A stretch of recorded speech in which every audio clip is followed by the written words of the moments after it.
किसान भाइयों नमस्कार, स्वागत है आपका हमारे YouTube चैनल ताकत एग्रीकल्चर में। किसान भाइयों, आप अपनी लहसुन की फसल में कई प्रकार के खादों, दवाइयों और टॉनिक का इस्तेमाल करते होंगे, लेकिन क्या आपको उनका सही से रिजल्ट मिल पाता है? आपने कभी गौर किया है कि जिस चीज़ का आप अपनी फसल में यूज़ कर रहे हैं उसका रिजल्ट आपको सही से मिल रहा है या फिर नहीं मिल रहा है?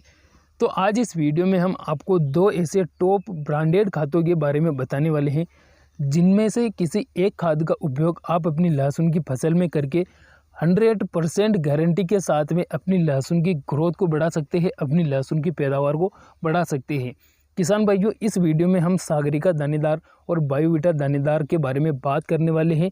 इन दोनों खादों में से कौन सा खाद लहसुन की फसल के लिए बेस्ट है, इन दोनों खादों में से आप कौन से खाद का इस्तेमाल अपनी लहसुन की फसल में कर सकते हैं, किस प्रकार से इनका उपयोग आप कर सकते हैं और कौन से समय पर आप इनका उपयोग कर सकते हैं, कितनी मात्रा में आप इनका उपयोग कर सकते हैं। यानी कि कुल मिलाकर पूरी A to Z जानकारी इन दोनों खादों के बारे में मैं आपको बताने वाला हूं और यह भी बताऊंगा कि आप इन दोनों खादों में से कौन से खाद का इस्तेमाल कर सकते हैं, लहसुन की फसल में किस खाद का रिजल्ट सबसे बेस्ट मिलेगा। तो इस वीडियो में यूँ कहे तो बहुत ही महत्वपूर्ण जानकारी आप लोगों के लिए मैं लेकर आया हूँ। आप यह वीडियो पूरा ज़रूर देखिएगा। अगर आपने यह वीडियो नहीं देखा तो आप अपनी लहसुन की फसल से अच्छी पैदावार कभी नहीं ले पाएंगे। इसलिए किसान भाइयों, अगर आप यह वीडियो देखते हैं तो मैं 100% गारंटी से मेरी तरफ से कहता हूं कि आप अपनी लहसुन की ग्रोथ को भी बढ़ा सकेंगे और आप अपनी लहसुन की पैदावार को भी बढ़ा पाएंगे। किसान भाइयों, वीडियो को हम शुरू करें उससे पहले मेरा आपसे एक छोटा सा निवेदन है। अगर आपने हमारे YouTube चैनल को सब्सक्राइब नहीं कर रखा है तो सबसे पहले चैनल को नीचे दिए लाल अक्षरों के सब्सक्राइब बटन को दबाकर जल्दी से चैनल को सब्सक्राइब कर लीजिए और उसके पास में एक घंटे के निशान को ऑल पर सिलेक्ट कर लीजिए, ताकि जब भी नया वीडियो आए आप उसका नोटिफिकेशन समय पर मिल जाए और आप वीडियो भी समय पर देख पाएँ, तो आपको सही जानकारी समय पर मिल जाएगी। किसान भाइयों, अगर इस वीडियो में दी गई जानकारी आप लोगों को पसंद आती है, अच्छी लगती है, तो आप लोग इस वीडियो को लाइक और अधिक से अधिक किसान भाइयों तक शेयर जरूर कर देना।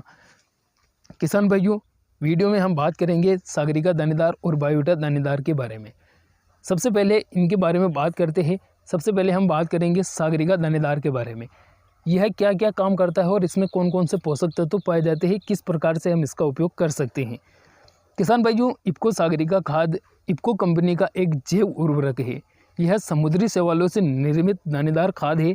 यह एक प्रकार से पौध विकास प्रोत्साहक हेतु जैव उर्वरक है, यानी कि पौधे के विकास को बढ़ाता है। समुद्र की विशेष खरपतवार के लाल और भूरे शैवाल के रस से बनाया जाता है। यह सागरिका खाद किसान भाइयों, जो समुद्र की लाल और भूरे रंग के शैवाल होते हैं उनके रस से यह खाद बनाया जाता है। यह फसलों के विकास के लिए मिट्टी में पाए जाने वाले पोषक तत्वों को ग्रहण करने में मदद करता है। इसको खास समुद्री शैवालों से प्राप्त किया जाता है।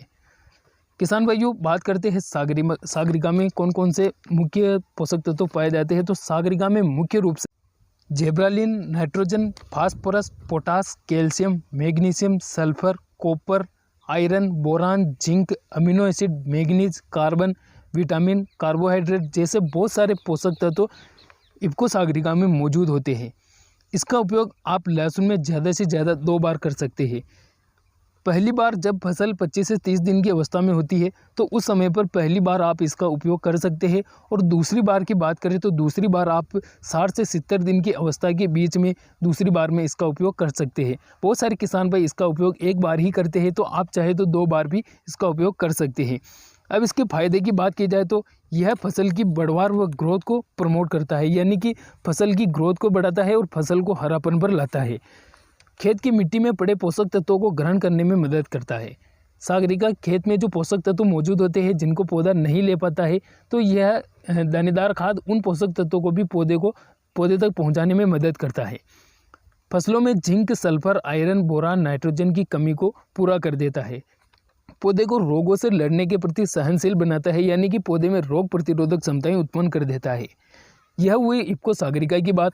अब बात करते हैं बायोवीटा दानेदार की बात। बायोवीटा में कौन कौन से पोषक तत्व पाए जाते हैं और किस प्रकार से यह काम करता है, किस प्रकार से हम इसका उपयोग कर सकते हैं। किसान भाइयों, बायोवीटा में कई प्रकार के enzyme, protein, cytokinin, amino acid, fulvic acid, gibberellic acid, vitamin, carbohydrate, खनिज लवण, कई प्रकार के सूक्ष्म पोषक तत्व पाए जाते हैं और इसमें लगभग 60 से ज़्यादा पोषक तत्वों का मिश्रण होता है।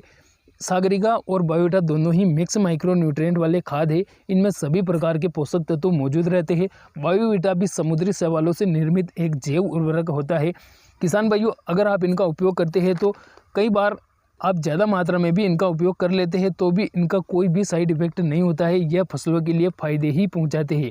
इनका कोई भी साइड इफ़ेक्ट नहीं है। यह 100% ऑर्गेनिक पदार्थ होते हैं। किसान भाइयों, अब बात करते हैं कि इफ़को सागरिका का इस्तेमाल आप 2 बार तो कर सकते हैं, तो कितनी मात्रा में आप उपयोग कर सकते हैं।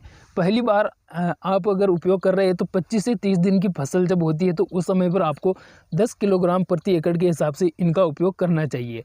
और जब आप दूसरी बार उपयोग करते हैं तो उस समय पर आप 8 किलोग्राम या 10 किलोग्राम भी रख सकते हैं इसकी मात्रा। अब बात करते हैं कि बायोविटा की जो पैकिंग आती है 4 किलोग्राम की पैकिंग आती है। तो आप 8 किलोग्राम 25 से 30 दिन की अवस्था में 8 किलोग्राम प्रति एकड़ के हिसाब से इसका इस्तेमाल कर सकते हैं।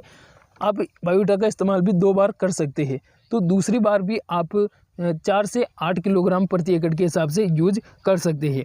किसान भाइयों, अगर आपने इन दोनों खादों में से किसी एक खाद का इस्तेमाल अपनी लहसुन की फसल में कर दिया तो मैं मेरी तरफ से 100% गारंटी के तौर पर कहता हूं कि आपकी लहसुन की ग्रोथ भी बढ़ेगी और लहसुन की पैदावार भी बहुत ही ज़बरदस्त निकलेगी। किसान भाइयों, पिछले साल हमने बायोविटा का इस्तेमाल किया था तो उस समय पर हमने प्रैक्टिकल के तौर पर एक क्यारी छोड़ी थी जिसमें इसका उपयोग नहीं किया था, तो उस लहसुन की जड़ें बहुत ही कमज़ोर रह गई थी और जिसमें इसका उपयोग किया था उसकी जड़ें काफ़ी ज़्यादा बड़ी थी। तो इस बार भी हम इनका उपयोग करने वाले हैं। तो अब बात करते हैं इन दोनों में से आप किसका उपयोग कर सकते हैं। तो दोस्तों, ये दोनों ही एक समान है और इन दोनों का काम भी एक समान है, तो आप इन दोनों में से किसी भी खाद का इस्तेमाल कर सकते हैं। इसमें कोई दो राय वाली बात नहीं है कि आप इसी का ही इस्तेमाल करें, आप दोनों में से किसी भी चीज़ का इस्तेमाल कर सकते हैं। किसान भाई, जो वीडियो आपको कैसा लगा कमेंट करके ज़रूर बताइए। चलिए मिलते हैं अगले वीडियो में, तब तक के लिए धन्यवाद। जय जवान जय किसान।